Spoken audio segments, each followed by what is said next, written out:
amazing that we used to throw all this out into the landfill, and now we're feeding people. Like, that is really cool. That's why I'm here. We know that food insecurity is a problem in our region. Victoria is a beautiful place to live, but it's also super expensive. In 2014, the Victoria Foundation, they put out a vital signs report, and they found that approximately 14% of everyone living in our community struggles with having access to affordable, good food.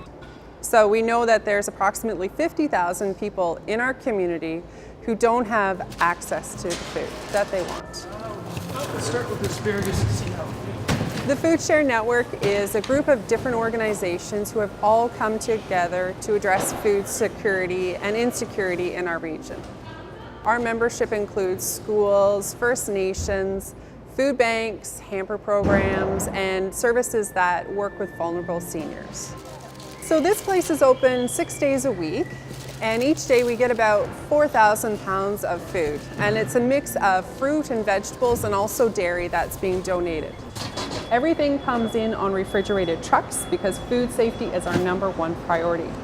Everything comes in, it gets weighed on a scale, and then it gets processed by our awesome volunteers.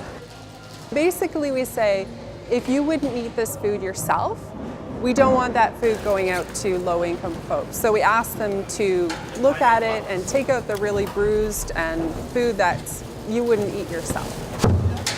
And then it goes into boxes, mixed boxes, and then the mixed boxes go out to the different Food Share Network partners. They use this food any way they want.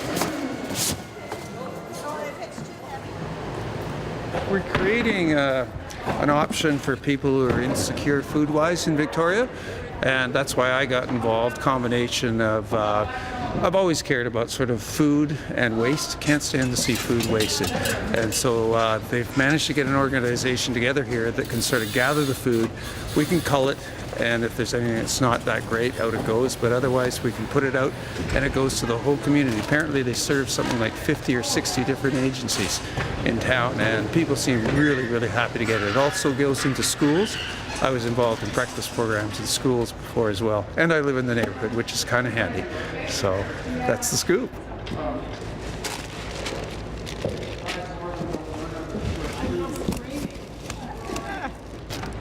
I don't like seeing food wasted, so it's nice to do a little bit toward reducing waste. And we have fun here. It's a good group of people to work with. Feels like I'm doing something worthwhile. I like it. I guess for a long time I was in the back rooms and boardrooms and that sort of thing. Getting out in the front line and doing something worthwhile is just a different reward.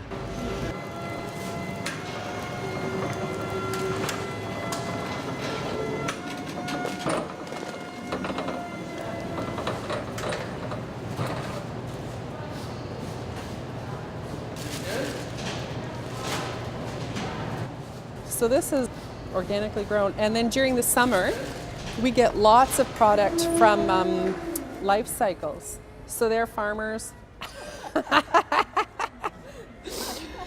They have volunteers who go out to the local orchards, and then you can also call them and they will come to your house and pick the apples from your tree or the pears from your tree, and a certain portion goes to their programs, a certain portion goes to their volunteers, but then the rest of it comes here.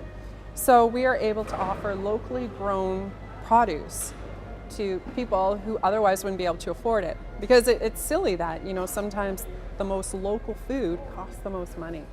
So we're really trying to, make sure that people have access to good food, but also considering the broader topic of food security.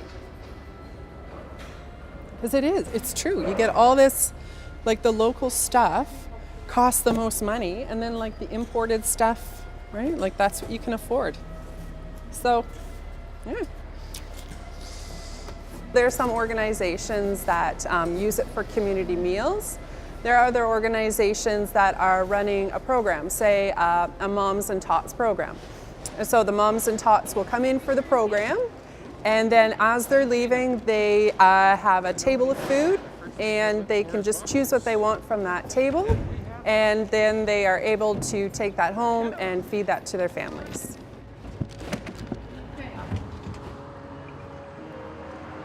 Housing's a big issue. Yeah, housing and food.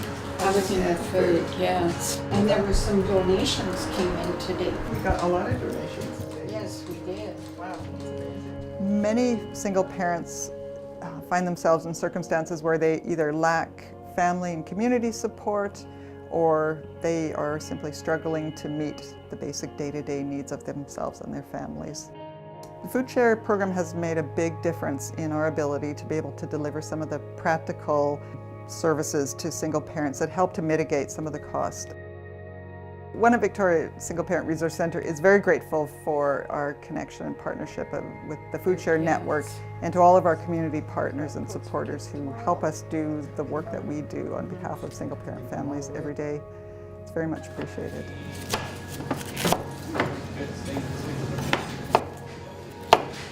At our place, we provide 1,200 meals and 1,200 snacks per day, because we see upwards of 600 to 800 people every day. So last year that translated into over 925,000 meals and snacks served in a year. So about 60% of the food that we serve is probably donated through the Food Share Network or Farmlands Trust. We're extremely grateful for the partnerships that we have in and around Victoria.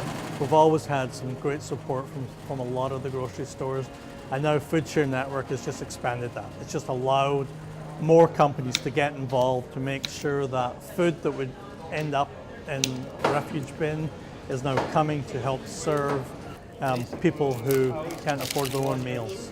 And it really does make a big difference when you see the gratitude and the thanks that happens when people come in and get a great meal.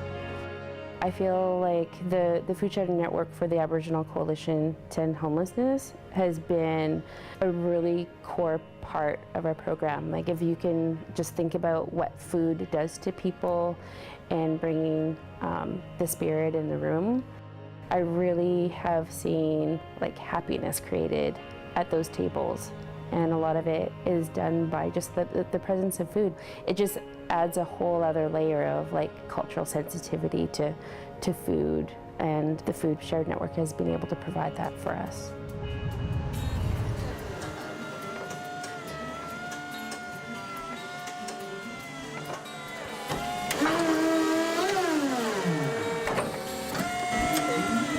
When people think of the Food Rescue Project, they often think that it happens only in a warehouse in Esquimalt.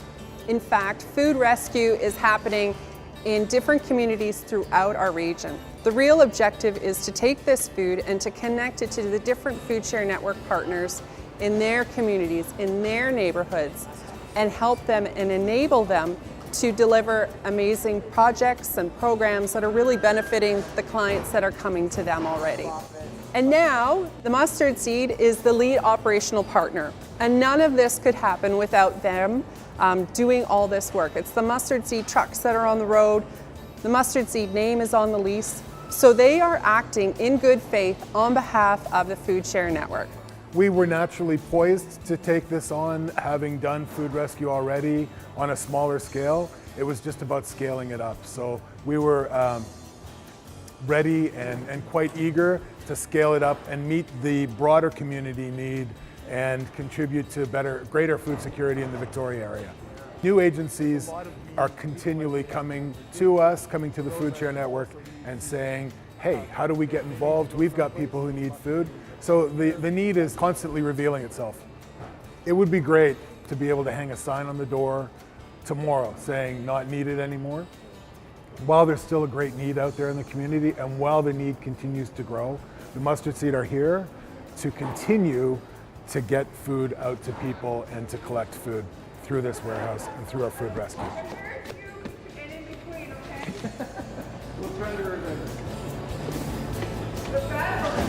He does it. Basil. Okay. Basil? Basil?